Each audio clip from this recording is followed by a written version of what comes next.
Well, welcome back to the VHS Retro Movie Podcast. And this week again, we are going back to the 30s or the 90s or the 30s and the 90s. It's a Yeah. weird thing that happened. It's a weird thing that happened, but Batman made a lot of money. And so the 90s said, you know what we should do? A lot of 30s movies. We should do a lot of pulp heroes. And this is the second one of the series. We did Dick Tracy. Yeah. Big Dick. Big old yellow dick. And Old Warren Beatty swinging that dick around. oh dick. Get that dick. And Warren Beatty still got the dick. He ain't letting go of it. Yeah. Yeah. He's taking the dick to the grave. He has the rights. Nobody else has the film rights to the dick. But we're not talking about that this week. We're talking about the Rocketeer. Yeah, we're talking about another comic book one. Ooh, look at that. Which I got the nice little pristine one, the old Dave Stevens, which has pretty badass looking artwork in it and so on. I just Is that to some the random like? page. Is that like the OG graphic novel right there? Is that what that Yeah, is? so this one's pretty much well, it's the reprint, but it's the OG story because he did like 8 like kind of like serial type issues, and then he just stopped. Like that was it. He was like, okay, I'm done with this and so on, and then he tried to turn it into the movie, and from like 83 on, it went through trials and tribulations, but it's not like it was like a series. Like all the other Rocketeer stuff kind of came later down the like line in a sense. I think that when there was like a resurgence in like the late 90s and 2000s to make Rocketeer comics. But yeah, it's literally just based off these 8 issues. Yeah, I'm glad you know more about it because what I know of the Rocketeer is this movie. That's Well, that's the thing is when I what I know. first kind of got it, I kind of came to the Rocketeer a little bit late, but when I got into it, I really liked it a lot. That I was like, okay, well, I want to read the book now, so I got that, and I kind of went down the rabbit hole back in the day. But yeah, it's, back when he's got the Betty Page artwork as well too, Okay. Oh, because okay. that's kind of like the major difference more than anything else. Is the fact that Betty Page is the guy's girlfriend in the comic book, and then of course we have what's her face in this one? I'm drawing a blank also. I got that late Jennifer night thing. Connelly. Jennifer Wait, Connelly's, yeah. and it's like that one where they had to sort of switch it because Betty Page, she was cool with it in the comic book, but then by like the late 80s, early 90s, she kind of got in that weird phase where she's like, I don't want my image to be seen anymore. I'm done with Yeah. that. She kind of became born again Christian, which I know was earlier, but I think it started to take a hold on her towards the tail end of her life. And so that's why they had to change Jennifer Connelly to Jenny and so on like that. But it's not radically different. I would say the only major thing is Betty Page is more like Betty Page in the comic book, and she's more of a nude model instead of being like a background actress that she is in the movie. Now, if Jennifer Connelly was the Disney movie nude actress, you can see more why the guy's more pissed about it. Like, God damn it, what's he doing? Like, hanging out with these cameramen guys that want to take naked pictures of my girlfriend? Literally the whole reason he probably they want to get Jennifer Connelly because damn. Um you mentioned Grok earlier. I don't think this is Grok that's doing this, and maybe it is. But there's that, I don't even know what movie this is in, but there's that scene of her like it looks like they're in a retail store and they'd have always have delis and stuff in there, or like little restaurants, and she's riding like a little horse thing, like that you'd put the quarter in, like a kid's thing.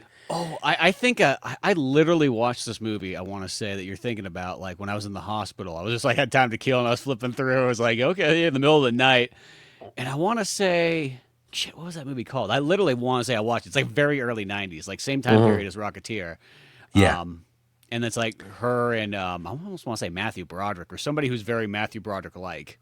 Yeah, I mean, it looked like kind of like almost looked like a Howard Hughes movie. I know it's not, but No, you mean not Howard Hughes. John Hughes. Johnny. Well, that's honestly like, that's funny. It looked like yeah, no, it was. I almost want to say it was very John Hughes like. I want to say it might have been made by the dude who did Better Off Dead, but I Maybe. could be making that up too. But I want to say But I watched that one, but now I'm totally spaced. I only watched it like a handful of months ago, but I almost kind of yeah, forgot. well, it's a famous scene in Jennifer Connelly riding that horse, and of course she's just unfathomably attractive, and the people are sitting over there. There's two guys watching her. One's eating like a corn dog. And this week they were redoing that scene with AI, and they were putting different girls from different movies and having different guy characters look at them. So one of them was Blade Runner 2049, Mm-hmm. except it was that movie, and it had Ryan Gosling and Harrison Ford looking at Anna de Armas on the Okay. thing, and so they would basically recreate that scene with different actresses and different actors, and it was pretty funny. But yeah, they definitely cast her for that in this movie, Yeah. Well, and it's like one of those ones that does make sense because I do feel like, because if they had the Betty Page likeness and so on like that, I would have been kind of interesting to see Jennifer Connelly literally go full Betty Page. yeah, yeah. I mean, I don't think everyone agrees. Yeah, I feel like that was kind of it, and then it was just like, oh well, okay, we'll tone her back a bit and so on. They sort of talk about the Disney. special features sometimes that they're like, oh well, it was Disney that wanted to like pull out all like, the adult stuff. I'm like, well, the comic book's not really that adult. It's kind of this. It's not that much different than the movie. The movie's kind of a pretty darn good, accurate adaptation of the book. As I said, it's just the Betty Page thing is just the only thing that's kind of the major change, and the fact that you go from her being like a nude model to being like, okay, now she's a background actress, which still feels like it fits. Did Dick Tracy mess this up? Because here's the thing. So Disney has Dick Tracy. We talked about Mm-hmm. this last week on last week's episode because that was last week's review. And so Disney gets Dick Tracy, and I think they saw how much money Batman made, and they're like, "Hey, we have this 30. We're working on this," and so they went all the fuck out with Dick Tracy and that toy line, comics. Was already a comic, but they more comics. Yeah, new comics. Yeah, McDonald's tie-in video game. They went the whole 9 yards with this thing. MTV tie-in of all things. Yeah, MTV. I mean, you have tie-in, Madonna, so I guess that makes more sense. But right. it Well, just that's the sounds thing. it sounds funny, like when you think about it, like out loud, like, oh, what are the MTV generation gonna want? Well, they want Dick Tracy. They want something that their grandpappy was like reading. Yeah. Well, Batman had Prince. Yep. Right. So then you bring Madonna in for this. So where I'm getting at is though, so they move it to Touchstone Pictures because they didn't want to associate all the risque stuff with Disney. So they move it to Touchstone Pictures, which was a good move. And it was risque. It was, a little more I mean, it was almost as scandalous as Batman Returns. You didn't have the vile element with the penguin, but it was just as slutty. Yeah, And and you had a 10-minute long shootout where Dick Tracy kills everybody when he's not even with the everyone. badge. Right. Right. That movie is probably the hardest PG movie I think in existence, disincluding movies that are before the PG-13 era. I'm going to count those as PG-13s more than anything. But when there's only a PG, I can't think of a regular PG movie that goes as hard as Dick does. Yeah. So Dick Tracy, yeah. So it's kind of risque, and you have Madonna doing her thing and being very Madonna, and they don't hold back from it. When you get to this movie, they hold back from that stuff, and they try to tone down the Betty Page element, and which is a shame because they cast. Never mind. So just terrible, terrible shame. So they should have moved this to Touchstone Pictures because one of the reasons they wanted this movie because it was very toyetic. And they could, have a whole line of merchandise and stuff. But they didn't go nearly as hard with this movie as they did with Dick. And they should have, because I think this actually had more opportunity. From that aspect to be, sell more toys, things like that.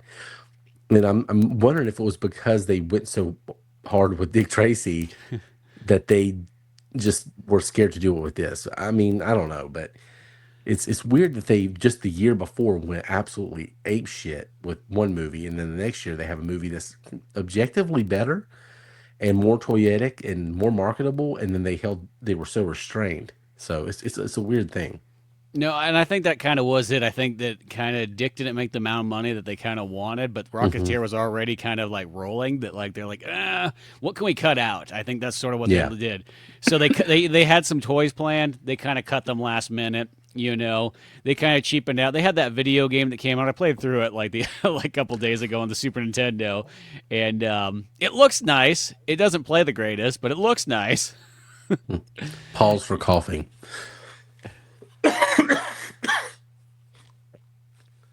Sorry, I'm getting sick. No worries. But they had that. But I think that's what happened is they kind of pulled the rug out from this one kind of.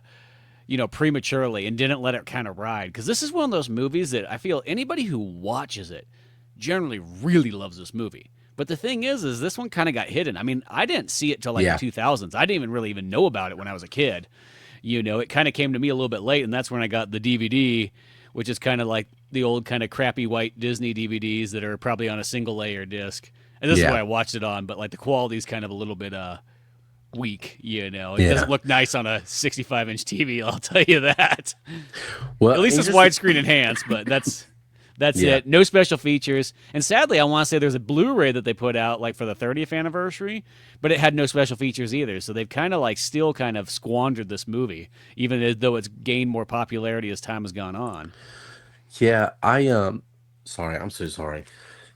I might have to get a cough drop. Yeah, if you want to grab I'm one, by sorry. all means. Yeah, I might in a second. It's just like my Once you throat's start, dry. yeah. Yeah, if I do one more time, I'll go grab one. Even if we have any. I don't want to be that guy rolling around candy in my mouth during the podcast. Squandered. I'm trying to think what I was gonna say.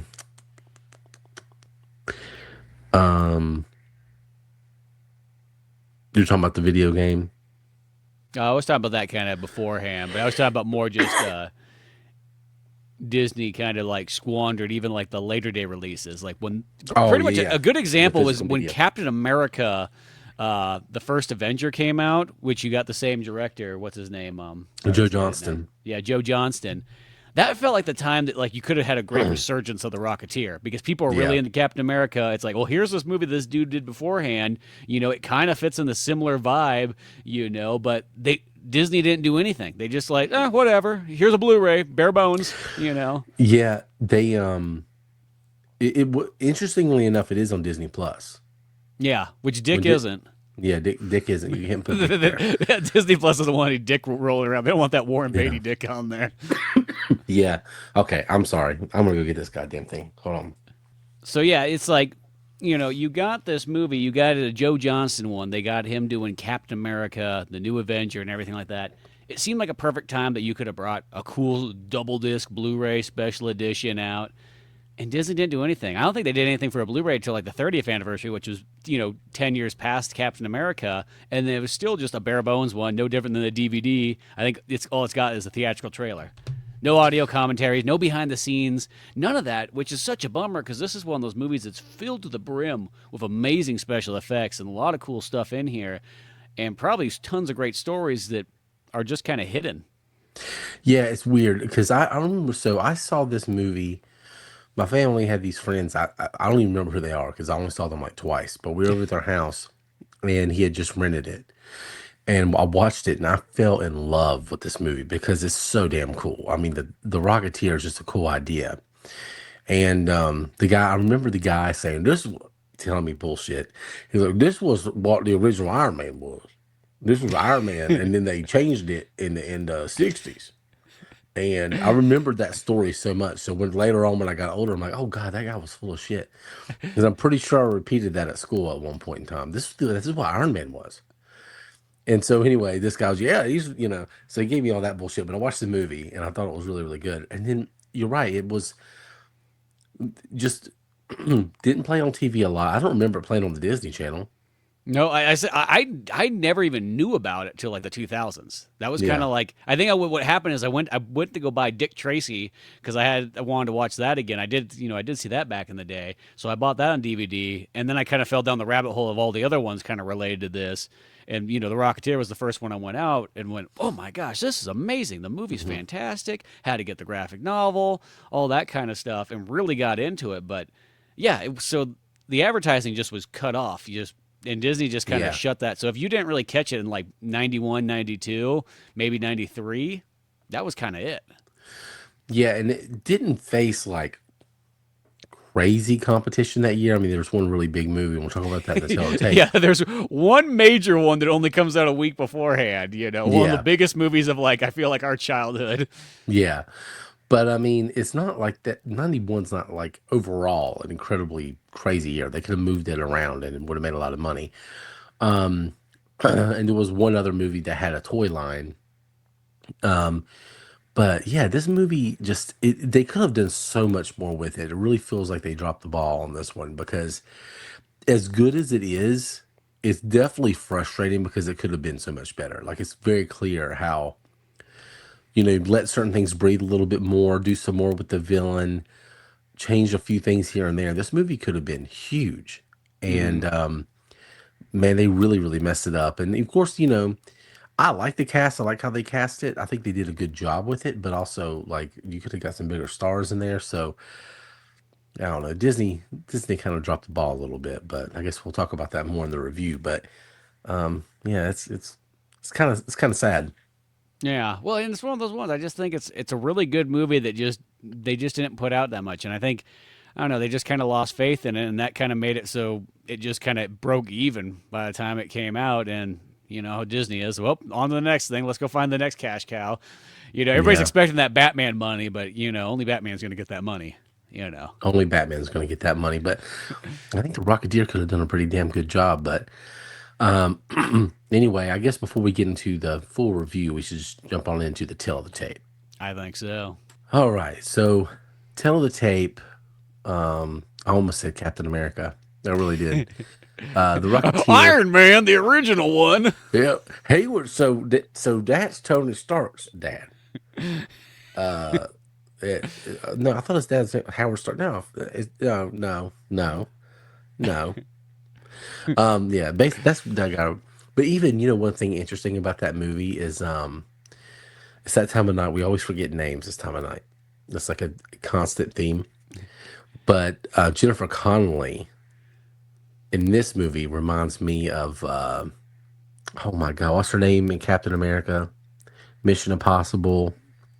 Oh, I'm not gonna remember her name off the top of my head. But I know who you're Golly, talking. but they're similar build. Yeah, Yeah, similar look. So I thought that was both kind of almost could have interesting. played Betty Page in a sense. Both of them. Oh yeah. Oh yeah. God, why can I not think of her name? Haley Atwell. There we go. Yeah, there it is. They look kind of similar. I thought that was kind of. He's got a type. Yeah, definitely. Yeah. Um, but yeah, June 21st, 1991. This movie was released right smack dab in the middle of Gulf War, I think. Tail end Yeah. of it. Yeah. This is, I think, my dad who was over there came back around the same time this movie came out because they had already fucked shit up, and he's like, yeah, I got my son's gonna be due in September. That's my brother, and he's like, oh, just go fuck home. He just sent his ass home. We got it all taken care of here. Yeah. Like, what are you doing here? And then, we've already bombed this place to shit. So yeah, there you go. But June 21st, 1991, of course, directed by Joe Johnston, as we mentioned. And I can't remember anybody's name in the cast, but there is a cast. Alan Arkin's in it. Yeah. Timothy Dalton's in it. Jennifer Connelly's in it. What's the main guy's name? Billy Campbell, who's Billy really Campbell, that's solid, right. but he's Yeah. he's one of those kind of guys that I think this movie kind of blew his career a little bit. Not saying he did a bunch of TV stuff and stuff later Yeah. on, so it's not like he stopped working, but I feel like he had potential to be a real big actor. I do too. 'Cause Yeah. he's really good. It's very similar to Billy Zane in the movie that we're going to be talking about soon. It's Yeah. very, very similar. And I think it would have happened to Warren Beatty if he wasn't so established already. Yeah, well, it sounds once again. It's just I think it's something about these pulp characters. I think were really popular to like the older filmmaker guys. I just don't think that they just didn't resonate to enough of the youth and regular market. I think that's just kind of what it was. I think that's that thing that Indiana Jones was kind of like, that captured like a special thing that worked. And for some reason, if you try to work that magic on anything else, I don't know why. Just the average person, I just don't think was into that period piece stuff. Well, also, you look at the early 90s and what people were into. It's just aesthetically very, like, early 90s was like, bright colors, neon, you Encino know, Man. yeah, Encino Man. So it was like that kind of stuff was doing well. And then also like futuristic stuff was doing well. I mean, there are a lot of period pieces in the 90s that did well, but it's like even older. Yeah. Um, Well, and it's like I just don't know if maybe people got like where Indiana Jones was cool in the '80s. Maybe like by the early '90s, it kind of became kind of passe. I don't know. It wasn't for me growing up, but anybody I knew. But I'm just trying to think of them as a whole. I wonder if people kind of were kind of like, we're kind of done with that '30s stuff, Like, yeah. And Indiana Jones by 1989 was already very established. Yeah, that's You I know, mean. that By the was, third one, it was kind of like that's the end of a trilogy and so on like that. hmm And it kind of reminded me. It's almost like a lot of these movies were trying to like keep that like, keep that like ball rolling there. You know what I mean? yeah, But I don't know what it is. It just something just didn't click the same way once the '90s kind of came in, and people just I don't think it was just the end thing. They were selling it like it was the biggest thing, but they were kind of niche movies in a sense, and the general public just wasn't going to go for it. yeah. What you mean? What you telling me? Your kids don't like Art Deco? You don't like it? Yeah, there's a golden age cinema here, Yeah, yeah, yeah. It's gangsters. Don't your kids like gangsters? and Uh, Nazis. yeah, Nazis. They're fun. Don't you like the Nazis? Your kids socked Hitler right in the kisser, right? No, kids do not like that shit. Oh, we did Yeah, we for had kind of like a comeback. I don't know. Maybe it's just that one. Sometimes I always kind of wonder if it was just like the slightly older kids were kind of like phasing out of this kind of era and they were going into different stuff. yeah. I don't know. I always try to like take myself back in time when these things are and try to figure out why something didn't click when it is something really solid. I think what we're trying to say is that neither one of us have ever been cool, and and so whatever's in vogue, we're not Yeah. that. Yeah. um, Well, and yeah, realistically, I'll say is like when Rocketeer came out, like I was pretty young, and it wasn't like if I yeah. was 15 You were years old really when the young. Rocketeer came out, that might be a little bit different story. I don't Yeah. know how cool that was in high school to go see. If you were Pauly Shore, would you go see the Rocketeer? No, no, not good. I was how old was I was 6, Yeah. so I So was young too. I was like 3 or 4. So yeah. Yeah, this movie feels like it's. If you would ask me what year this movie came out, I would have said 93, 94. So it was kind of threw me off that it was 91, at least 92. I would have been like, okay, but so this movie come out same year as Hook, a few months before Yep. Hook. Yeah. Yeah, also with some weird flying effects. But you're doing the honors of the box office this week. Why don't you Yep. I do got the the honors? list here. The So one of the list, major not reasons that why, list. Sorry. yeah, you had the box office. Yeah. One of the main reasons why Rocketeer had a little bit of a hard time as well too was that big old Kevin Costner was going to show people what it was like to play someone from England, even if he doesn't have a great accent for it, with good old Robin Hood, Prince of Thieves, which I kid you not, I still love the living daylights out of that movie. And when I was a kid, don't get me wrong, that VHS was passed around all the time, So You gotta need that Robin Hood. yeah, it's just oh man, that Robin Hood one, you just felt so cool watching that thing, and and just the action in it and so on. I didn't even notice the accent thing. I noticed like when I got the movie like on DVD later on. It was like, you ever notice how he tries that English accent like in 2 scenes and just goes, nah, they came here for Yeah. Kevin. Yeah. Yeah. He dropped that pretense real quick, and which was the movie was fun for it. It didn't matter. It didn't matter. Yeah. The movie still's good. It does say a lot to hit. Everybody likes to make fun of like Stallone for his ego and stuff. Kevin Costner's is way bigger. He really Like, is. and I like him a lot. I love But even Kevin. like Yeah, right now is like he stops doing Yellowstone to do his own Yellowstone. Like, what the fuck are you doing? Like, it's just I don't know that guy. he should But do that one, Waterstone. I don't. That's what he needs to do. He needs to bring yeah, back some Waterworld too. yeah, Waterworld 2, Electric Boogaloo. My favorite thing about the Robin Hood movie is the is the toy line because they literally just sculpted over Batman and Star Wars characters. And Yep. like Friar Tuck is literally the so you know that like warthog looking thing in Return of the Jedi? You get the Jabba's palace. They just took that build and they put that's what Friar Tuck is. They literally took the fucking warthog, and then Robin Hood is Batman. Like you could even the legs are the exact same, the torso. They just put some different clothes on it essentially. Like, Yeah. and they didn't even change the face that much. No. It's crazy. And then the treehouse toy is the Ewok village. Yeah. So they just literally covered it. It really is funny. Like Dick Tracy did that a little bit too. Like the Mhm. Playmates Dick Tracy stuff looks like Ninja Turtles, but I mean, they literally just Just covered that shit, the Batman shit up. It's really, really funny. Yeah, no, those action figures are pretty sweet looking too. Anyways, just in a funny Yeah. way. Just for the fact they also made them. It just once again, it's like you have a kind of a, I guess Robin Hood still had. I mean, I really liked it. All my friends, I remember really digging it when we were kids. But it feels like it's Robin Hood made for kind of like adults. That movie, at Yeah. the end of the day, that's the thing about it. The Brian White song. What did I say? Not Brian White. Brian Adams. Jeez. Brian Adams, yeah. Yeah. No for you. He was gonna be the '90s Kenny Loggins. Yeah, That didn't work out. didn't work the same way. Because they had him in what was that Three Musketeers movie with him and Rod Stewart and Sting. Yes, that's right. Yeah.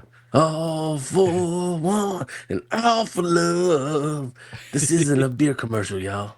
But it sounds like one. Sure sounds like one. It sure sounds like one. Now, we're the Three Musketeers, but not the candy bar. What's number 2 at the box office? Well, then here's another major movie, and I remember this one. It's one of these few real VHSs I had in my house growing up. Like when there was only like 5 VHSs that were not taped off TV. This was one of them. Heard. City Slickers. Ooh, City Slickers. Which this is also one that my grandpa. This is the only like modern VHS that he ever had in his collection because all his VHSs were like from the 30s to like 60s. They like had a hard cutoff at like 68. But he had City Slickers. Granted, I think somebody bought it for him, but Yeah. there was literally nothing past like that point. Oh, man, that's funny. It's funny what we did have and didn't have. I was just thinking about that the other day. Like, I think most of my, like 90% of mine were, you know, taped off TV. And then I had a Yep. few that were like, oh, I own this one. Yeah. For me, it was like City Slickers. There was Beverly Hills Cop. There was a few others, and I had a couple Disney ones. Aladdin and like Little Mermaid and something like that. Yeah. But like mostly everything was taped off TV or taped from a video store with 2 VCRs type that kind. Yeah. Oh, yeah. Same. That We were all stuff. pirates. But here we go. We get to number 3, The Poor Rocketeer. It's on its first, week. The other 2 movies were on. Robin Hood's on its second. City Slickers on its third, but they're still outgrossing The Rocketeer. So it's got kind of a hard competition going on there because people are still wanting to go see these. But it's not doing terrible, realistically, to start off. It's not a bad start. It's got 14 million right off the bat. City Slickers is only at 15, so it's catching up quick. And then just to name a couple others, is you have Dying Young actually opens that same day against it, which that's one of those ones I've never seen it, but that's Same. got whatever. Gosh, trying to blank on everybody's name today. Fucking Pretty Woman. Richard Gere, Well, no, not Richard Gere. What's her face? Julia Roberts. Julia Roberts. She's in that one. That's where I go to. Is Richard Gere. Richard Gere. And then I'll just say one more movie that's kind of another major one, and it's only 5 weeks in, is Backdraft is right there, too. Backdraft. People always kind of forget, because I always say this, Backdraft's kind of a lost in time movie, but back in the 90s, Backdraft was one of the biggest things there was. Oh yeah, I've never seen Backdraft, You've never seen Backdraft? and I love Ron Howard too. Yeah. Gosh, did you ever go to the Backdraft ride at No, Universal? I don't know if they had it No. out on Florida I side. don't even think Backdraft was out when I went to Universal. Well, it was. It was still new though. Yeah. So Yeah, yeah, Backdraft's a great one. It's one of those ones where it's filled with tons of special effects. They're all real. Bunch of real cool fire explosions and so on in it. So do you have volunteer firefighters out there? we do have volunteer firefighters. They get paid like Okay. $5 a day. Okay, are they super obnoxious? The ones out there? Some people get really into it. Yeah, we had a lot of those in high school. They were like, how like some people get super into ROTC. Yep. These guys were way more like they were like militant, and we used to make like laugh because it'd be like a fender bender on the way to school, like a very light thing, and they'd swerve in with their truck and get out, and jump out over here, and everybody's like, "Look, what's a fender bender? We're fine." And they're like, "Come on over here, hit the defibrillators." So there was this guy that dated one of the girls I worked with, and he would come in there and just talk about fire all the time, and he would talk about Backdraft every time I saw him. Have you seen Backdraft? And so I can't get past it. That's all I think about is this guy just telling me about Backdraft every time. Backdraft is my favorite movie. I'm See, like, really? yeah. I would have never guessed. See that's like the Top Gun experience for that guy. He saw Backdraft and it changed his life. You know what I mean? He had to join the fire department, but the regular fire department didn't want him, so he needed the next best thing. 100%. No, he went to prison for some inappropriate things. But I got an HR complaint because of him. Oh, that's nice. Because a guest heard me. The girl that he was dating was like, yeah, he just doesn't want to be with me. Like, he's not really interested. All he wants to talk about is firefighting. Like, well, did you see him? He was probably beating off the Backdraft the other night. Yeah, he was. Yeah. And he's like, yeah, he doesn't really want to be with me. I said, oh, man, put your pussy up in a tree. Firefighters love that shit. Yeah, light it on fire, too. They'll bring him there even faster. Yeah. Yeah. Somebody heard that. I got in trouble. Yeah, that's okay, I thought it was sound advice. Yeah, But yeah, Backdraft. So sadly, Rocketeer had a lot of like hard competition going against it. Hard. Yeah. Hard competition. Didn't have dick hard, but it had hard competition. Yeah. So that was plus, and I think the thing too is this movie. It's advertised as like a family movie, and that's what I would kind of say it is. It's not a kids movie, but it might comparatively look like a kids movie compared to those other movies that are out right now. You know what I mean? Yeah. I mean, it's family friendly. I mean, there's like some smooching, but that's like it. Well, I always consider a family movie, what makes a family movie different than a kids movie is that a family movie means that everybody's going to be able to like it. So everyone from 5-year-old Billy to 95-year-old, old Billy will be able to still dig this movie, Where like a kids movie mostly means there's a hard cutoff at probably like age 15. And generally nobody else from that point on. Not saying they might not enjoy it, but it's going to be kind of like not for their generation. I think a big prerequisite for a family movie for me is not only is it appropriate for the whole family, but you can watch it with the whole family without feeling awkward. Because there's some movies that were appropriate for me at 13, but then some of the jokes, some of the material in there, like, man, I'm watching this with my parents right now. It's like, you know what I mean? It'd be like watching Dick Tracy. Yeah. Yeah. The hardest PG you'll ever see. Hard PG. Yeah. But it goes so hard in the PG, it's almost touching a little bit of NC-17. Almost touching Madonna's. Yeah, that movie is just weird. I like Dick Tracy a lot, but that movie was weird. And I've had it settle in for a week. I'm like, that was an experience. I still love that one. I feel like I almost like that movie more the farther I keep watching it. Like, because the more I thought about it, like since we did that podcast, I was like, because I was kind of comparing, like, which one do I like kind of more, Rocketeer or Dick Tracy? I would have said the Rocketeer for sure, before I watched these again. But I don't know. Now I almost like Dick Tracy almost as much as the Rocketeer. I'm slightly leaning towards the Rocketeer. Only because I think somewhat the story's better, but there's some things that Dick Tracy did a lot better. It's really close. Yeah, it's close. I mean, I'll say I think Rocketeer's definitely actually made better. The story's excellent. I mean, as we kind of get into that with the review from this point on, the way this is put together, and what I like about it too is that once again it takes the comic book story, but it adapts it almost kind of better. That might sound a little bit like blasphemy, but they take all the elements in there and they streamline it just like where the story just flows. Where I think is when he's probably writing the comic book, he probably wrote like, here's one issue, here's another one, this, and then the stories are kind of a little bit more jumbled because you're kind of writing them. He's doing other stuff. He worked for like doing storyboards for Steven Spielberg and George Lucas and all kinds of stuff. So I'm assuming the Rocketeer was kind of like a side project. A side project that he did kind of feel was going to be a movie. I think he made that comic book, and I think that's why the artwork is really dialed in and everything like that. Like he knew he was pretty much making storyboards in a sense. Yeah. Well, something is if you want to make a movie and you're not in the industry, that is the best way to do it. Make a graphic novel. Because you just show, it's like almost like it's better than a script because it's like here's visuals to go along with it, here's action, here's kind of characters, here's all this stuff. If you can't really tell a lot by reading, here you could look at the pictures. You got it all right here. It really is. You're not just when you like nothing's wrong with a novel, obviously, but you leaving it up to the person's imagination so much that they can have their own visual interpretation of it, which is fine. So, like, you get Peter Jackson's visual interpretation of Lord of the Rings, and yes, some of that is said in Lord of the Rings, what they look like and what, so you have an idea, but you're still seeing somebody else's vision of it. But like when you do a graphic novel, you're basically saying, this is what it is. This is the themes that I have, the ideas that I have. What was that guy who did Cowboys and Aliens?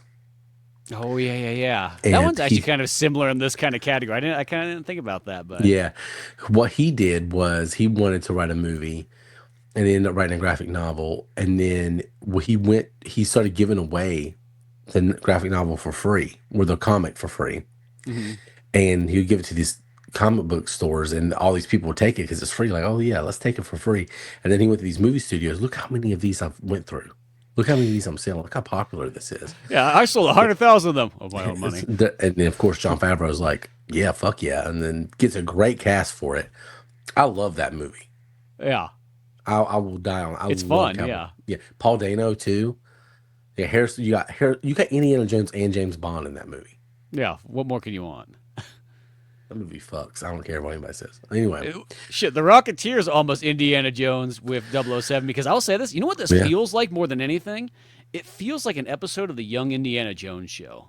I was. That is Yes. 100% the best vibe I can kind of say, or vice versa. If you really like the Rocketeer and you want more, literally watch the Young Indiana Jones Yeah, show. that guy would have been a great cast for Rocketeer.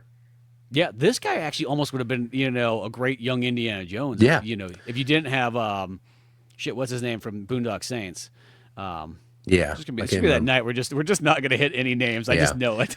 Oh, hold on. Well, oh, it's in the set's different this week because of my VHS shelf fell down, but it's over there somewhere. I'd look on the VHS, but yeah, I was thinking to myself writing this, like, I would have liked to seen George Lucas get his hands on this, not direct it, No, but if he just but was be in charge of involved. production, Yeah, yeah, I would like to have seen him be in charge. He would have been able to get that tone right. He would have been able to sneak. First of all, he would have been able to get whatever he wanted in there. If he wanted the Betty Page thing, he would have found a way to do it. George would have talked to Betty. He would have. I'll come and talk to Betty. Yeah, She give me, got me in the give me a here, Diet over Coke. here. Yeah, yeah, he would have been able to figure all that out. Yeah, I almost kind of think about that, like in watching it once again. Okay, and Sean Patrick Flannery, that's who it is. Yes, yeah. Young Indiana Jones. I kid you not, though, in watching this and thinking the Young Indiana Jones stuff, I was like, I kind of wish this was a Lucasfilm because Yeah, I hate to sort of say it. Sometimes Disney with live action stuff is not the right place for certain things. And don't get me wrong, I love the Rocketeer. And I think they still did a fabulous job with it and so on like that. But once again, George Lucas, I think, would have understood it more. And I yeah. think he would have understood, like, kind of promoting it, like, almost giving it the spin-off vibe of an Indiana Jones. Not that it's a spin-off of Indiana Jones, but it's another kind of pulp thing. That also might have been a little bit too close to home, maybe, because the Rocketeer has got a lot of similar tropes of Indy, but Well, the Star Wars is based off, serials too, space operas yeah, and serials. So Buck Rogers and all I that think he could, stuff. yeah, he could pull from different elements of that stuff. But it just, aviation stuff, interest George Lucas. Um, I think he would have done wonders for it even aesthetically. I think he would have done made it even look cooler than it did. Um, as a matter of fact, there's that one character in those shitty Star Wars sequels movies, like Episode 9. Uh, she's supposed to be a bounty hunter, but it looks like the Rocketeer. Oh, that's right. Yeah, yeah. So I would like to have seen him get a hold of this. Joe Johnston did fine, but I would have liked to have seen George Lucas as a overseer of this because there's one in particular thing as we talk about this later on. There's one particular thing I think he could have really helped with this movie. The one thing it really lacked, and we'll talk about some Captain America in there too because it really kind of pissed me off. But overall, this is a fun movie. Yeah. No, it's solid. It's got a great story. All about like literally here's this guy who's pretty much like a circus pilot and whatnot. Hmm. You know, or a stunt pilot even Yeah. too. And they're on this cool old beater Air Force, or Air Base, outside of Hollywood and Los Angeles area in 1938. And that's one of those probably one of the coolest time periods of being a pilot is that kind of post World War One time Oh period. yeah. There's something about that I think is planes are brand new, so there's just this high adventure, high excitement type thing. It's almost the new slight era of like almost like air pirates and things of that nature, and how you could kind of be smugglers and all this stuff, all this Hmm. brand new like technology. And you have a lot of these guys who they came back from World War One, and what do you got left to do? Well, all I know is flying, and so here we are. And that's even like where Disney also used a similar theme with Tailspin, because Tailspin's one of those shows that's sold as a kid, but when you think about it, like the concept, what it is really like spectacular. It's literally these guys, cargo ship pilots in like a 30s environment, and they have Yeah. to outscape pirates and everything like that. And, it's got all this swashbuckling adventure stuff going on in there, and the Rocketeer captures a whole lot of that vibe. Well, first of all, planes never look cooler than they did in the 30s. No. It's just because I they're mean, the best time period's experimental time. That's why like yeah. guns look cooler in like World War One than like almost any era, because no everybody had their own idea of like how to put different types of machine guns together. So you have such creative and artistic designs. Yeah, planes were definitely like that. Planes, I mean, not that a modern jet doesn't look really fucking cool, and the jets in Top Gun, I mean, they look amazing. The flying Dorito, the stealth bomber, that thing looks Yeah. amazing. All that stuff is cool, but there's something about that era of airplane, particularly that BG, whatever it is, at the beginning and end of this movie. Man, that thing looks fucking Yeah. nasty. It looks so cool. And it's just kind of Um, like squatty and kind of like thick looking and powerful and just, yeah, you it's know. sleek and powerful simultaneously. It's like a bumblebee. Yeah, that's the best way to kind of say it Yeah. because it has that kind of design and so on. And Yeah. that's literally how this movie starts off. Is literally our main character. He's pretty much going to test flight this new plane that they've been working on for the last 3 years and whatnot. And old Cliff here taking off, and he's going for like the maiden voyage of this. And of course, once he goes flying out there, a bunch of these gangsters come by who have just stolen some secret or top secret. Well, they don't explain what it is yet, but it's the jetpack for later on. And they Yeah. decide they're going to hide it here in this Air Force base. But in the process, there's a shootout and everything like that. The plane gets hit by some extra like bullets and so on like that. And here it comes crashing down, big explosions and everything like that. Just to start our movie off, we get explosions already, but Yeah. that's not the best explosion in this movie. No. They No. saved that for later, but Yeah. Yeah, there's a few good ones in this movie. Here's the thing with this movie. It Part of me had trouble with the pacing and also just the way the time moves in this movie because it feels like it was 3 or 4 days ago, and now it's like it was yesterday. It was weird how this movie flowed, but everything has to happen in the plot within a couple of days because otherwise it doesn't make sense. It needs to like mhm. really advance itself fast because the nature of what they're going after, because essentially what happens is the shootout happens and you see these gangsters are after this rocket. They don't know why they're after the rocket apparently, but they're after it. There's a shootout happens, it gets hidden in the airfield, and because Cliff wrecks his plane, he can't try out for nationals, but they find the rocket, and so they have an interest in it because they can recoup some of their losses and make some money and do some cool shit with it. The gangsters want to get it because they're working for a Nazi. They don't know they're working for a Nazi. So, and then you have the FBI wants it because obviously America, you know. Yeah. And so you have like these three interested parties, and if it doesn't move fast, if it kind of stalls out, it doesn't work because everybody's going to see him flying around with it. So, like, there's only so many times he could do that without everybody picking up on what the fuck's going on. So, it moves a little too fast for certain character elements to build up, but then also, it's still kind of paced well, but it is kind of weird. Yeah, because it gets rocking and rolling right off the bat, Hmm. And they even do a good thing though at first where they show the gangsters actually grab this an old vacuum cleaner or whatnot, and they throw it in the car. When the car blows up, it makes it feel like, the jetpack got destroyed in the accident and everything like that. So, for a moment there, the FBI is like, well, I guess it's a loss, guys, and so on like that. So everyone's kind of going away, which I think is kind of a cool touch because they don't do that in the comic book. It's just left there, and he just uses it. So it's like, well, duh, who do you think has it? That guy that you left in the plane. Yeah. So I feel like here kind of gives at least everybody's, thinking it's totally gone and whatnot. And then they even go tell that the guy who invented it, which if you're talking to that guy or that friend from back in the day, Tony Stark's dad, Howard Hughes. Yeah. But this is the stuff that really reminds me of young Indiana Jones stuff, is the fact that like Howard Hughes himself is in this movie, and they use him as the guy who's the inventor of the rocket, which I think is badass. But it so reminds me of a Indiana Jones episode. Well, sometimes, see, that's the thing. Sometimes that works and sometimes it doesn't. Mm-hmm. And in this case, it definitely worked that it was actually Howard Hughes. It wasn't like some Howard Hughes. It wasn't, Tony Stark's dad or whatever. I mean, it was kind of cool, and having like real historical people. And of course, you see a lot of, was it Nelvin Sinclair is Timothy Dalton's name? Is that it? Yeah, Delvin St. Clair. Yeah. Yeah. He's an actor, and we'll get to him in just a moment. But even with that, he Or sees other Neville people. St. Clair. That's what Neville it is. St. Clair, yeah. So he sees like he's at this club, and he's like, "Oh, hey, Clark," and it's definitely Clark Gable, and then W.C. Fields comes over, and different people. So it takes place in that time in that world. So it's kind of an homage to old Hollywood, at the same time as the serials, and it takes place in a real world, but something extremely fictional takes place, and I love that. Because it's like just an alternate version of what happened. So, yeah, Nazi blip did not crash into the Hollywood sign, I don't think.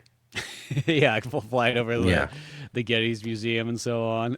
yeah. I just don't think that's going to happen. But, yeah, so Cliff is, airline pilot, and he's young and he has great ambition. He wants to, go in the Nationals. Alan Arkin is like the head mechanic. He's great in this movie. Yeah, Peavy. Yeah, he does a Peavy. fantastic job. The character's good too. It's just a good character. So he's the mechanic, and of course they're bummed at the beginning of the movie because they're testing the plane and it gets destroyed. And he's bummed, Cliff especially, because now he's got to hide this from Jennifer Connelly, who, while he is a good-looking dude, is way out of his league because she's out of everybody's league, pretty much. Pretty much, exactly. Yeah, I mean, she's literally working with a 007. Like you know what I mean? Like yeah. I mean, he's punching above his weight, but everybody is. So, he's got this great girl, and he's starting to feel like a failure, and she's trying to start an acting career. And this is the Betty Page type character, but it's not. It's Jenny, right? yeah, Jenny. Jenny. She wants to be an actress. So yes. So Jenny, I don't want you taking the nude photos again. I don't like it when they see your boobies. Jenny, why do you gotta be in the Playboy magazine centerfold? That man, is he like me? So so that's Jennifer Connelly's character. She's the girlfriend, and she's just kind of getting fed up with Cliff's like being a screw up, being somewhat thoughtless at times. Yeah. And Cliff doesn't want her to be, in a sense, being in this acting thing. He takes it out more like it makes more sense if she was the nude actress or the nude or model, right? Because of the way he acts, so like almost like angry at it. Like the fact that she's just like a background actress making just like low end pay. It's like I don't know why he's so angry about this. Yeah. Got that damn smutty stuff up on the screen. Like I was like fully clothed. I was like, yeah, you're a slut. He's like, I was just a background actress in a Robin Hood knockoff movie. Yeah. He does act a little odd. It does make more sense in that context why he's like really upset about it. Damn, all of Hollywood's seen your titties. I ain't seen shit. So anyway, what was I? Oh yeah, so that's Jennifer Connelly's character. Then you have the main bad guy, Neville St. Clair, who is Timothy Dalton, and he is a great villain. He really is. Well, because that's the thing that makes him like why I think he's a really good Bond is because he plays Bond aggressively, probably more aggressive than almost anybody else. Other than Daniel Craig plays it pretty aggressively too. Yeah. But Timothy Dalton always kind of felt like Bond in the book. Quite a bit because he is more that almost like a Parker type character where he's maybe not really the nicest guy, but that's what makes Bond so good. And Timothy captures that. But what makes it so good is for the fact that he can play a great villain because he's got all those characteristics that work fantastic for those roles. It reminds me of later you get Oscar Isaac come along, who's a great villain. But yeah, Timothy Dalton's Bond. What was cool about him is like Daniel Craig's Bond, which is my favorite. He can go rogue. And he'll go rogue, but he's still at the very end of the day, he's dedicated to crown and country. And we'll come back to that. Timothy Dalton's Bond felt like he would say fuck MI6 if he had to, like he would totally just upend the whole thing, and just do what he felt was right. He does not. Well, that's what he did in License to Kill. Yeah, he does not give a fuck at all. Which was really cool, and he does make a good villain because he played a villain in something else. Well, Hot Fuzz. Yeah, that was the other one where he did a real good job. Yeah, but man, I really like him in this movie, and he is a actor, and the third highest grossing box office star of the time. Yeah, exactly, and he's pretty much playing like an evil Errol Flynn. That's kind of the best way, and apparently that's based off. I actually got another show and tell item, but there was this dude, Charles Higham, that wrote this negative Errol Flynn book back in I think probably the 60s or 70s, something like that. And I remember I found this book. It's oh cool, there's some weird Errol Flynn biography. I got Errol Flynn's autobiography. I didn't notice right away, but there's a big old swastika over Errol Flynn's face. Oh my god. So apparently this guy, he wrote a story kind of saying that Errol Flynn was pretty much like a Nazi sympathizer and sending money to that and all that stuff. Turns out that was all totally untrue, and this guy kind of made this up, and kind of tarnished Errol Flynn's reputation for many years. I think by this point nobody remembers that anymore. No. But this movie was kind of the last one to kind of hey, let's use that and turn that into a character. That's cool that they used that. Yeah, so poor Errol Flynn, one of the best actors out there, and somebody decided to tarnish his reputation. Yeah, they like to do that back in the day. They did. Well, they still like to do that nowadays. Let's be honest, that hasn't gone away.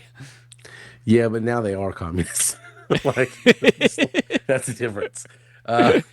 Now they actually are. Well, communist is one thing. When someone puts a swastika over your face. Yeah, that's fighting words right there. Yeah. But anyway, so that's your main people. I will say, so here's one of my beefs with the movie, and this is one area where I really feel like if they had fixed this, then I think George Lucas would have done a great job with this and made it even more toyetic than it was, because George Lucas is going to sell some fucking toys. He would have sold so much Rocketeer shit. What this movie needed is something that Captain America had, and this is because of the comics, but they could have done something here too, is Sinclair needs a look. He's cool, he looks badass, he got the mustache and stuff, he looks like a cool character in itself, but when he becomes the villain and he's out in the open as the villain, he needed when he dropped all that pretense of being this great Hollywood actor and caring about America, he needed some type of look or something, and he needed to find some way. They needed to find some way to get his own antithesis to the Rocket Pack, his own thing, so they could have a fight at the end. And he's cool, and he's in his black suit or whatever. Or maybe he's got a thing that goes across his face, some pilots would or whatever, and he's goggles, whatever. And that would have been an action figure look. A costume in a sense, realistically. Yeah, definitely a costume, something that was but very, very iconic, and that would have made because the Rocketeer looks cool and that grabs people's attention. Who's this guy? But if you have the antithesis of that, if you have somebody else that looks cool and has a really interesting look, that would stick in people's mind. That makes the movie doubly marketable. You know what I mean? I think that's one area where they really dropped the ball. They could have done some really cool shit with that. Captain America has, Red Skull. Yeah, it's perfect for that. Yeah, that makes total sense, though, is because if you do really kind of think about it, the Rocket's almost kind of underused because he's got nobody. It's just there for, stunt kind of-ness. And beyond that, he's not fighting anybody off the rocket. He just uses it to get on a blimp towards the end, and it could have been used a lot more. And if somebody else had a rocket, like he could have had the prototype. I know they're stealing it for the Nazis, but he could have had some like a Nazi prototype one that he used. Yeah. Well, he could have used the remember the Nazi one in the movie keeps blowing up because they couldn't figure something out. But maybe with that guy's plans, because he steals the plans, he figures it out. And I don't know. The final fight scene needed. We're get spoilers. This is via VHS. We got spoilers. The final fight scene needed to be them two in the air. Yeah, duking it out, or something like really really high up, where like you're flying around it and there's guns or something. I don't know, but he needed to be in the rocket pack, using the rocket pack at the end of the movie. Well, here's the thing. This is where it could have worked, because this kind of jumps to about the middle of the movie. But at one point, they got this big henchman guy that kind of comes in. Yeah. What the hell is that dude's name? It's just gonna be that night. I just know it. Like not Luthor, but it's something like that. Yeah. When he comes into their house and he kind of breaks in and he roughs them up and everything like that, he takes the schematics and everything like that. Lothar. Yeah, Lothar. Lothar comes in there. So he takes the schematics and he actually literally gives them to Neville. He could have made that be like, oh, we got the schematics here. Peavy's kind of fixed out and made the thing better than Howard Hughes in a sense. He took those and ran with it.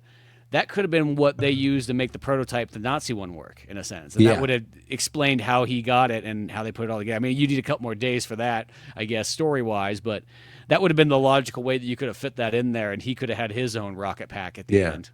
Well, I think the story needed to stretch out for a few days anyway. Like, he's on the run with what's her name, and he's got the plans.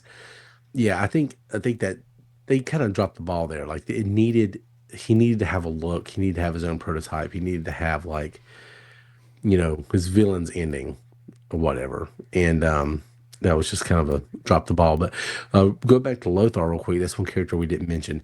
Now, what's interesting to me is that character looked like he was from Dick Tracy.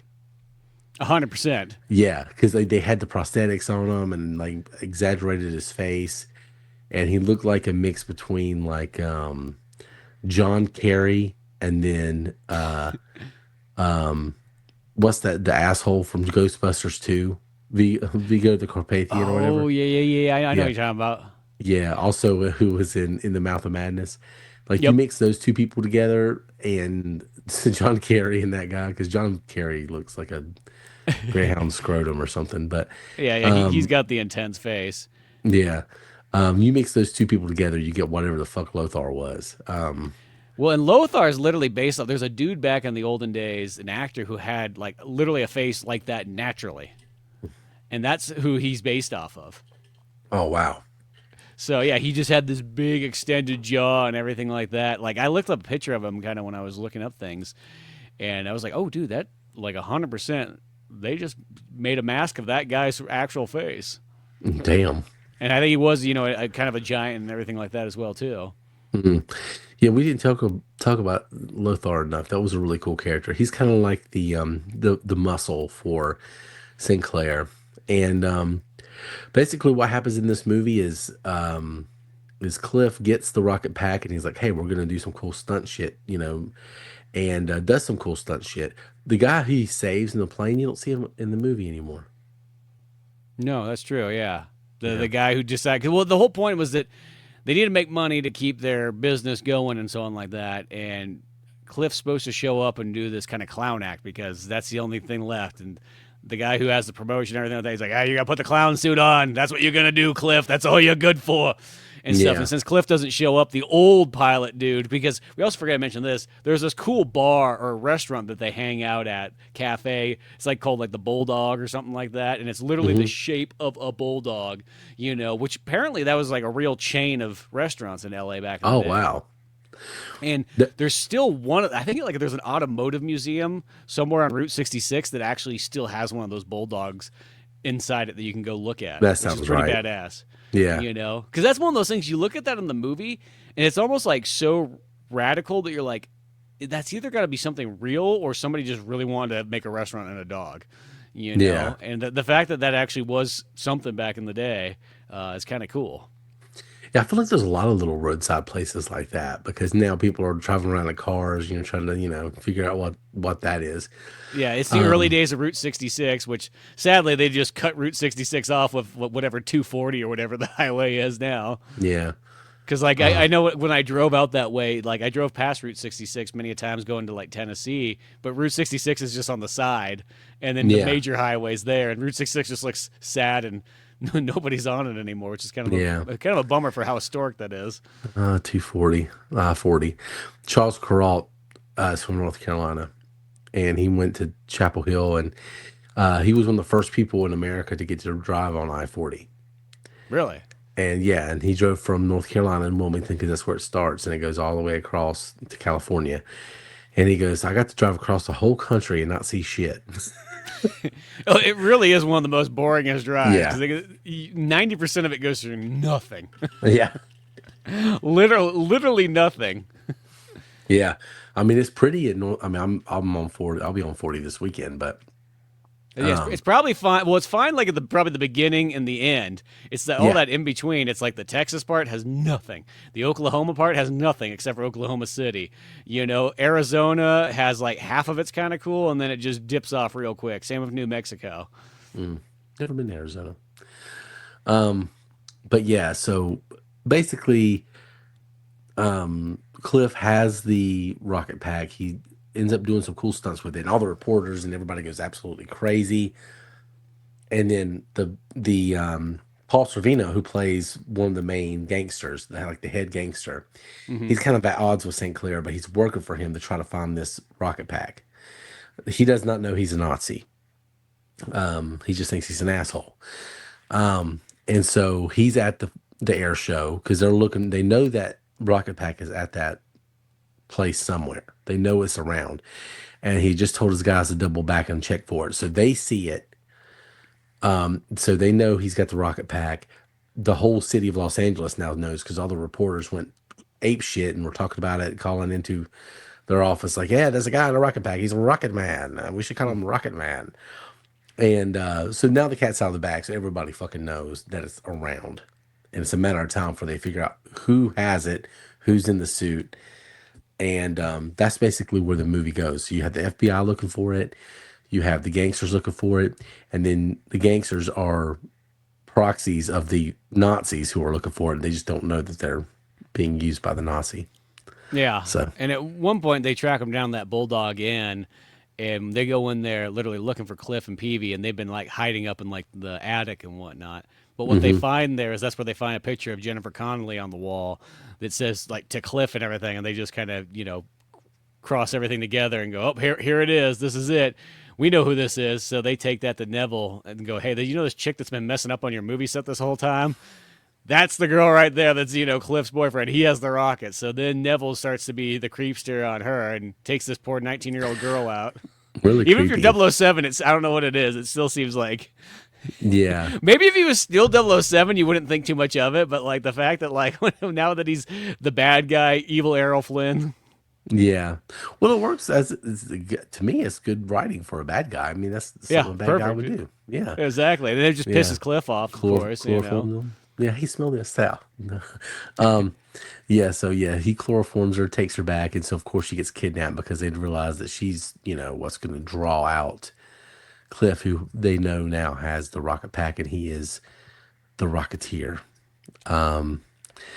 Yeah, and it's basically just kind of like a noir detective kind of mystery mixed with like serials and stuff, and then it's like high flying Errol Flynn kind of action in there.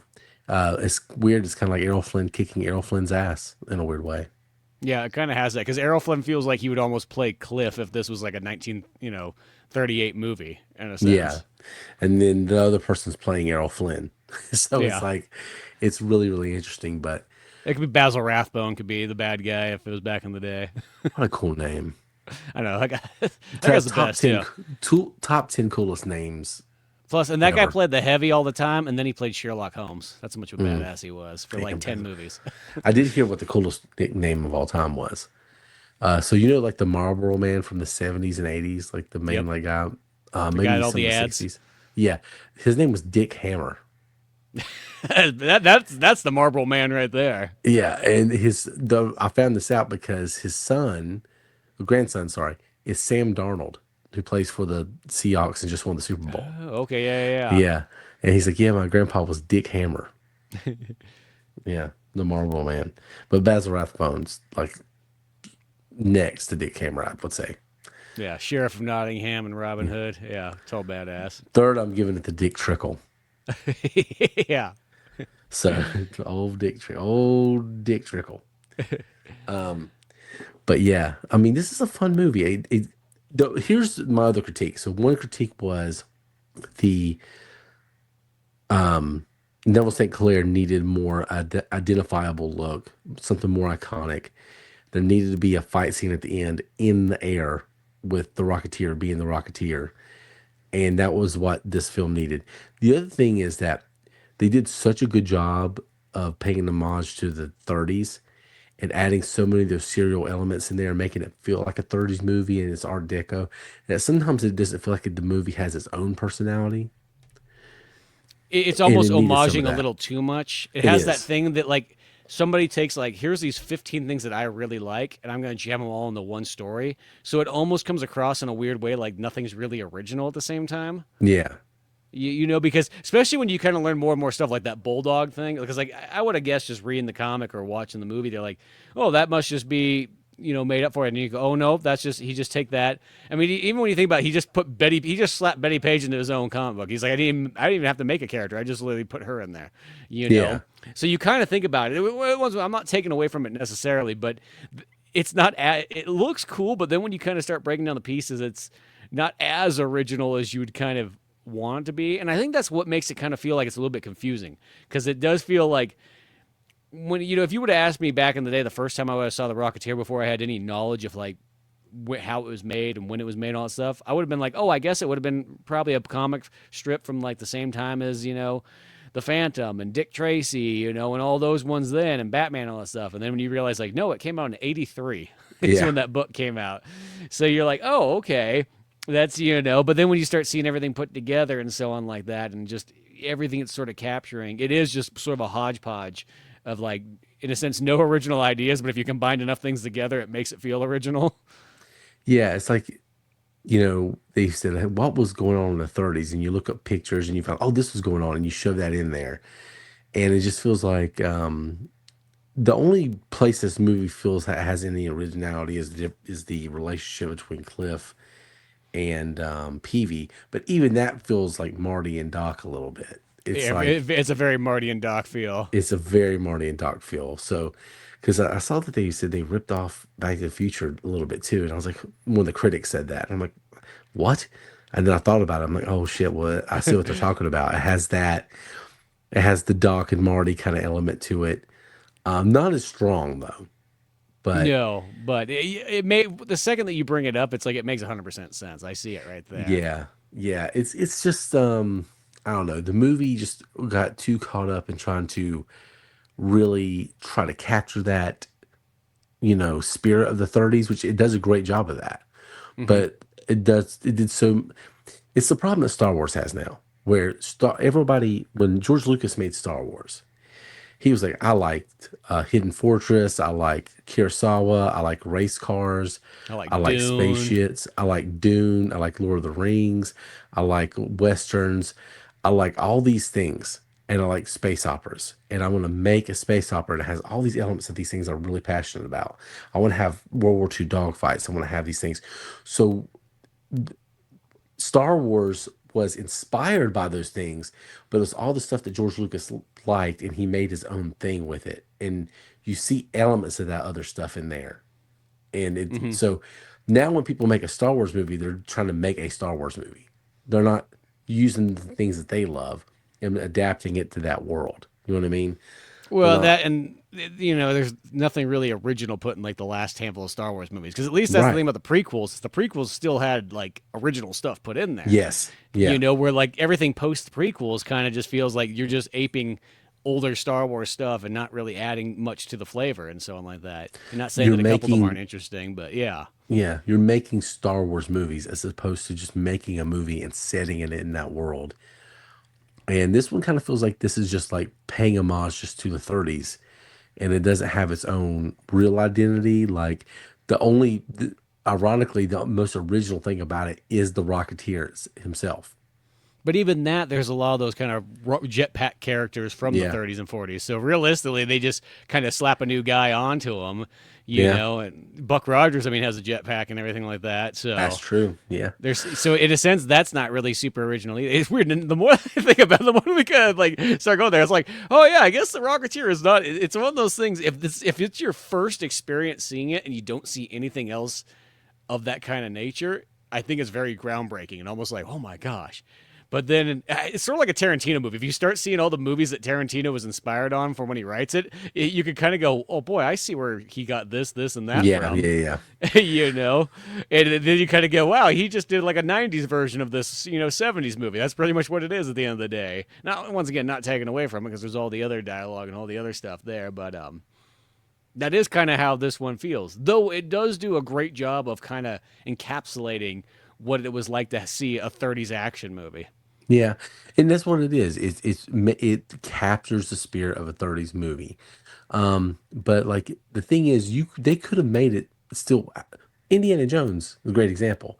Mm. Indiana Jones is his own character. It feels like it's his own thing, even though it's inspired by so many of the things that Star Wars is inspired by, and serials and pulp stuff, and But they made their own world in that world, and it doesn't feel like it's trying too hard just to be that stuff. Where Rocketeer just feels like it's you know Hmm. just a modern take on that with change the name here, change the name there, throw some historical figures in there.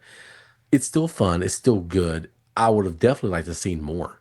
Yeah, This I movie agree. sets itself up for a lot of sequels, and also maybe those could have been even more original. You know what I mean? But I think so because I think as time kind of went on, because it really the more we keep talking about it, it does feel like almost like if you gave like a kid a play set of like 30s and they just used whatever action figures they had in that box is how they made the story, and yeah, like yeah, you know what I mean? It's just like, well, we happen to have this dog diner play set. I got a Hindenburg like Zeppelin.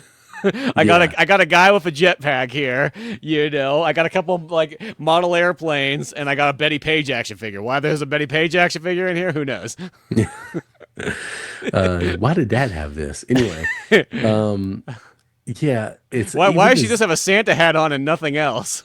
Yeah, but even the Zeppelin in it, it feels like okay. Well, it's the Hindenburg, but you're gonna crash it in Hollywood. It feels like it feels like Star Killer Base in the Star Wars movies. It's like it's not the Death Star; it's a planet.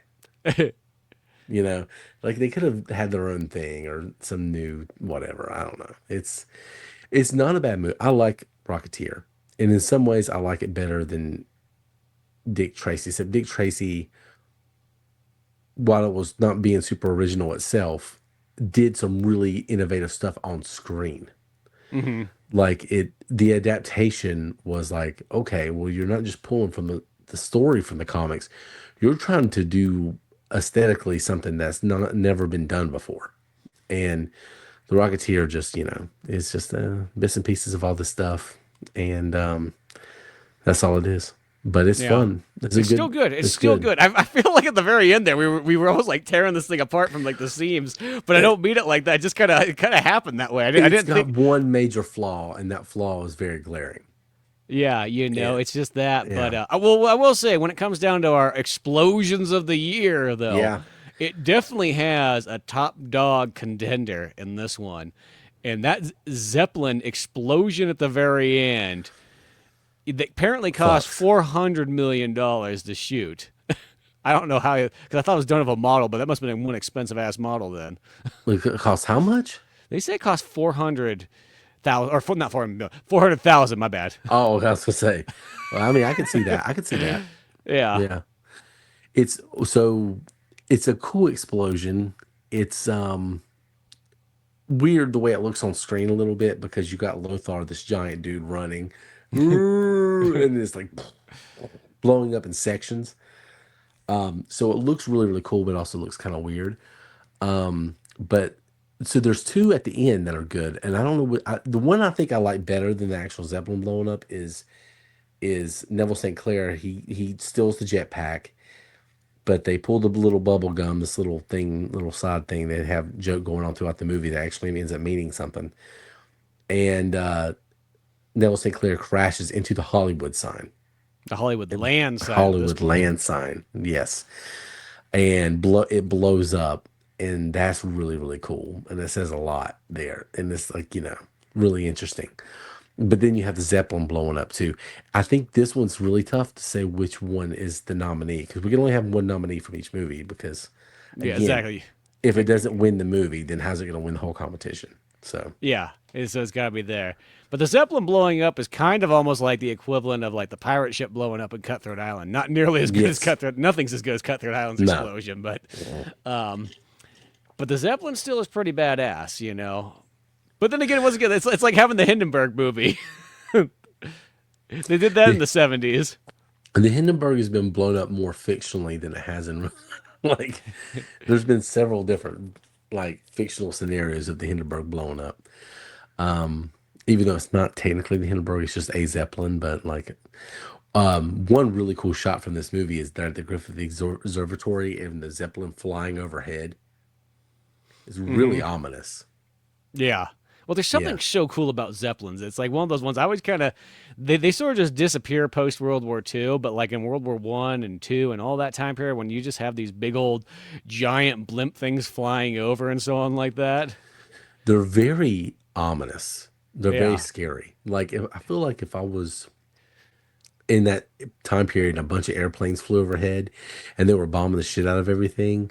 That thing would be like the harbinger of doom. That thing would be like, you know, the the death rattle. You see that thing, you're like, oh shit, like, oh man, that's just. It seems very ominous and very scary. Um, I mean that's sort of what it was for England in World War One because they would fly those Zeppelins would come over real slow and just yeah, here they come. man, that's creepy. Yeah, it's not like a plane where you watch it's coming in fast and so on like that. You watch that thing, you could see it coming. You could just see it, and you have to just wait. So the Yeah. anticipation for it, Oh you know. gosh. And granted, We, these Zeppelins here, they were mostly used for travel. That was like the, once again, like the Hindenburg and so on like that, where, Germans exploring the world and going to South America, their favorite place to hide out. oh, we're just going to Argentina. No reason. Um, yeah. It's a fun movie. It's a cool movie. My last thing I'll say I'll say this. Rocketeer's good and it's fun and it is creative in its own way. It gets a little too, attached to the idea of an homage, but it's a good movie. I wish there was more of them. Hmm. They did do a shitty kids TV show of the Rocketeer.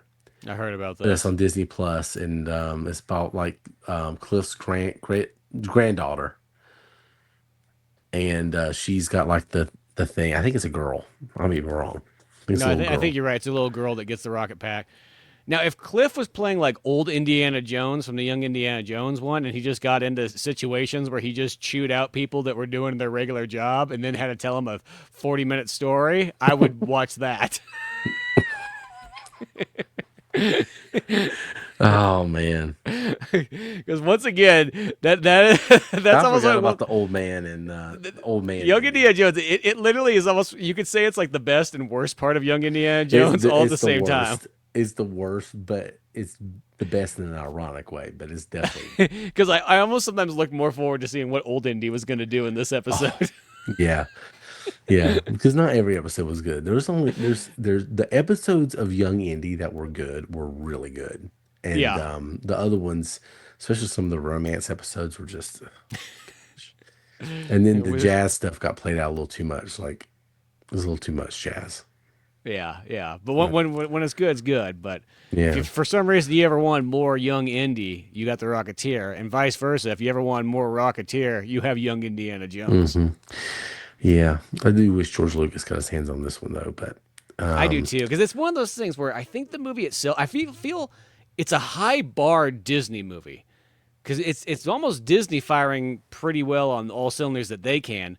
The downfall is I don't think it's really right for Disney. It's kind of it should be they almost should have just done it like a touch. I know they released this Touchstone in other countries, but it should have been a Touchstone Pictures probably movie so they could kind of stick away from the Disney-ness of it. Yeah, it needed to be PG-13. It needed to be. Honestly, this would be a movie. One movie I would like to see be remade because I think it could be done better now. CGI, I always have my reservations about it, but this is one that would benefit from it. Yeah, because this I one has think. like the almost like the Superman style, kind of blue screen like composite shots and so on like that, Yeah. which they work for the time and so on like that. But that flying is one of those ones where CG does kind of help out a bit in that Hmm. kind of aspect, especially if you're going to have a flying battle as well too. If if you have two guys in a jetpack, which is what you need. Yeah, this is what it would come down to now. It would, and it still needs to be set in the same time frame. Yeah, no, I think you could still keep a lot of the stuff, but it is one of those movies that if they made a remake of it, I would not be opposed one bit. I think that would actually kind of work. The downfall is Yeah. I don't know if I want Disney making a remake of it. I hate to No, I sort of don't. say it. I They, just I think especially now because Disney back then in the early '90s, that's one thing because Disney then actually turned out some legitimate stuff. Disney yeah, nowadays, I don't know what they would do with it. I'd be kind of afraid. yeah. Megan Thee Stallion as the Rocketeer. Yeah, Yeah, yeah, they would do something. Yeah, yeah. Once again, you need George Lucas, but George Lucas is never coming out again. He's stuck up there in Marin, and who knows what he's shooting with his camera. I don't want to know. Those George art house pictures. Yeah, they're releasing the original Star Wars next year for the 50th anniversary. Like Uh, finally putting it like an official version out. yeah, like the theatrical version that doesn't exist anymore. Yeah, I have it on Blu-ray, but that's okay. But I got it from one of those Yeah, places where they take like the old 35 millimeters and like convert them on over. yeah, whatever. But it's coming out next year. Interesting. Um, Yep, that's a Disney way to make money. oh yeah. Well, they've upgraded it. Like it's supposed to look amazing. They've been spending like 3 years remastering it essentially. Oh, I'll Uh, be down for that. I would see that. I have a real feeling they're going to remake Star Wars. Not that far off. Like because it's going to be the 50th anniversary. It's not going to be. I feel give it about 5 or 10 more years. I think Disney's going to really consider remaking the original trilogy. I know it sounds like Hot. blasphemy to us, but like once we're like waving our canes at Disney, they don't care anymore. They got kids they're making it for. Hot take. Do it. But here's how you do it. You do it as the Clone Wars style animation. That would be an interesting way to go. Yeah, That'd be different. I would do it that way. That was what I'm glad I brought that up because that was one thing I was going to say about this movie. I wrote that down actually. Um, this I would have liked to have seen this movie animated. I think so too. Because I one that picture that has a similar vibe to it is the Iron Giant. Um, Iron Giant. but like I think this one would look really good in like high detailed animation. Yeah, Not CG, but I think like literally really good hand drawn animation. I think would look great for this. Atlantis Yes, and Treasure Titan Planet. A, Treasure With Titan Planet, Age. Yeah, those three. That era would Heavy have been Metal perfect. 2000. Yes, that era would have been great for this movie. You could do a lot more with it. I think you could have been a little bit more stylized with some of the stuff. Um, and that's another thing about this movie. It feels like a Disney animated movie sometimes. Yeah, it literally does. It just happens to Like, be live action. yeah, but like think about like how Neville St. Clair kind of it reminds me of like a Scar or a Jafar. Hmm. And it's just yeah, it would have worked. It would have worked as if Disney just would have said, "Hey, let's just do this as one of our animated movies. Like do this instead of like The Hunchback of Notre Dame or something or what's one that sucked? No, yeah, that one was good. I mean, But it's, one that, of the that ones was. that I feel Hunchback's just more a forgotten one. It's a good movie, but it's just more forgotten. yeah, Hercules 2 was also forgotten. Yeah, well, a But lot of the sequels are. yeah, yeah, I don't know.